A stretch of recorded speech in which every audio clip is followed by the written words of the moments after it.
welcome back. I hope you've been looking for treasures and finding them since last week. I certainly have, and I'm here to share a small, we can't do big things every week, I'm afraid, just a small treasure that came my way rather unexpectedly in an auction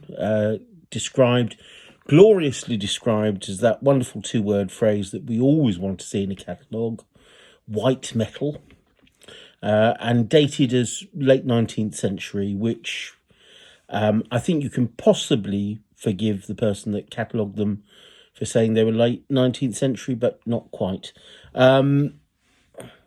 Spoons, I know.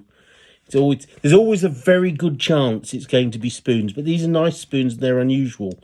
They're taking us out of the country.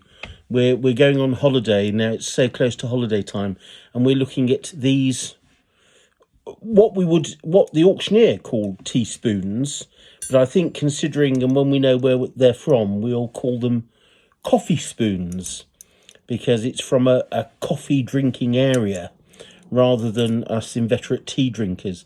It's a very nice set of teaspoons, and you probably haven't seen, or you'll be very lucky if you've seen that particular pattern before. I'll look at one individually now, but I just wanted to show you them. There were 6 of them, and I'm not making this up. They're lovely because they are cast.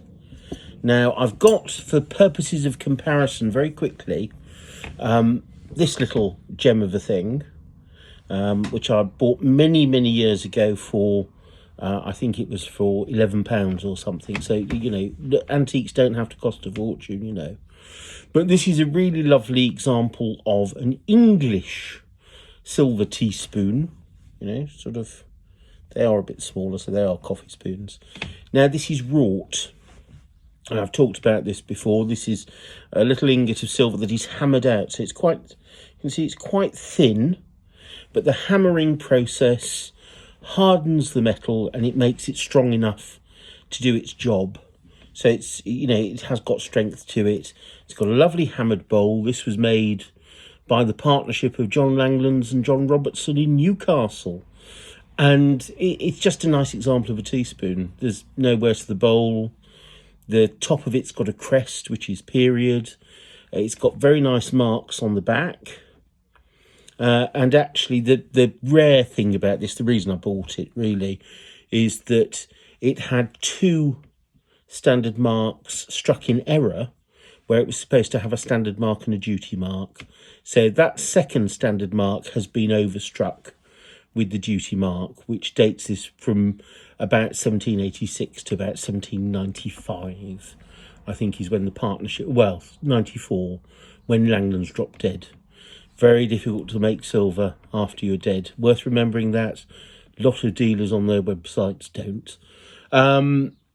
But that's just to show you how most spoons are made. Teaspoons, coffee spoons are made. Wrought, single bits of silver, wrought out, nice and thin, not too expensive. Most that you'll see are like that. These, of course, which is why we're talking about them, are a different kettle of fish. And if you could hold it, you would know that even though it's smaller than this, it's about twice or 3 times the weight of it. This is because this has been made not by hours and hours of meticulous hand hammering. This has been cast. And it was a sort of a more luxurious way to make silver, but also the cast silver is weaker. It doesn't have any of that hammering. It doesn't have any of that strengthening to it. So it has to be thicker to do the same job as the hammered one, because this is harder.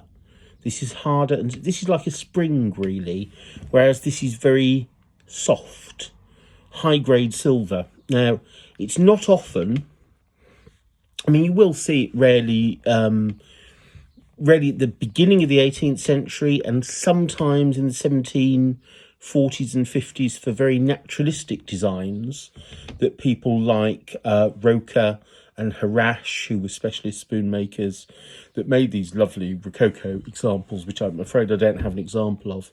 They will use casting. But casting is also something you see very much on the continent. You get a lot of French cast spoons, German cast spoons, but these are particularly nice because they only have a town mark on them. They don't have a date letter or a maker's mark because this particular region didn't have a date letter system, just had a town mark and a maker's mark, and maker's mark on smaller items wasn't always struck. These are Italian, or more correctly, because, you know, this is pre-Garibaldi, these are Venetian, pieces of Venetian silver. And you rarely get it. It rarely turns up on this side of the channel. Mainly two reasons. There wasn't a lot of it in the first place. And secondly, Italian antiques dealers do like buying Italian silver back. So over the past 40 or 50 years, a lot of it has gone back to Italy and it hasn't come the other way. But these are rare things. Now, they've got the Venice town mark on the back. And when we look at Continental silver, I mean, it's a huge subject. There are different books for different regions of different countries. So we're looking at hundreds of volumes. But broadly, where there isn't a date letter system, because a lot of these countries didn't institute a date letter system, we date the pieces of silver either by the working dates of the goldsmith who made it, where we have a maker's mark, or more correctly, the style of town mark, because they change the town mark every few years. They have a series of punches, they get worn out, they replace them. So you can look in guides and you can look at the different variations. It's a bit like looking at provincial silver, really. You're looking at for variations in the town mark to give you an idea of date, but also you're looking at the style of the object itself. Now, we can see that the back of these have the lovely early feature of a rat tail, which pushes them certainly into the first quarter of the 18th century. And then we've got this very lovely sort of volute scroll there. If this was English, this would be about 1715. But being in sort of a Catholic country, being in somewhere that's a little bit more won over by the Rococo and the excesses of the Baroque, we can probably push that to about 1720, 1725. The only mystery with these spoons, and it is a mystery, but there is an answer to it, is that three of them are plain as a pikestaff on the back, and three of them have got period initials. And you think, well, why have only three of them got initials? Well, it's often the case that someone will buy a set of 6 or 12 spoons, and then circumstances will change, that will improve, and they go and they order another 6 or another 12 to go with them. They extend the service. And this can happen, you know, with very few years in between. And then somebody dies, and the family divides the silver up. They say, right, there are 24 teaspoons. I'm having 12, you're having 12. Then they die, and their children divide it. I mean, I'm having 6 teaspoons and you're having 6. Now, normally, you would expect them to keep the ones with all the initials together, but that's just normally, and there's always an exception. So the fact that these are so rare, you will probably not find another set of Venetian early 18th century coffee spoons for sale in the country at the moment. They're that rare. Just wait for five London dealers to come online after this saying they've got 10 sets or a dozen, all cheaper than mine. But they're rare things. So the chances that these have been put together later is very remote. These will have always been together, but some were initialed and some weren't, and it's probably a matter of cost. It could be that the person that ordered them died between ordering them and having them engraved. There are all numbers of reasons why these things happened. The most important thing to say is that the ones that aren't engraved with initials have never been erased. And that's the key thing that we look for. But these were masquerading in a sale as late 19th century white metal, and happily they're very early 18th century glorious rare Venetian coffee spoons. And I think someone from Venice can correct me and say if they're big tea drinkers, but I always assume they always drink coffee in Italy, so there we go. Or chocolate. Maybe they're chocolate spoons. That sounds better. We all like chocolate, don't we? So there's a little rare snippet of the sort of things that can still be found lurking in sale rooms, in dark corners. Lots of dark corners in sale rooms because a lot of them aren't paying the electricity bills.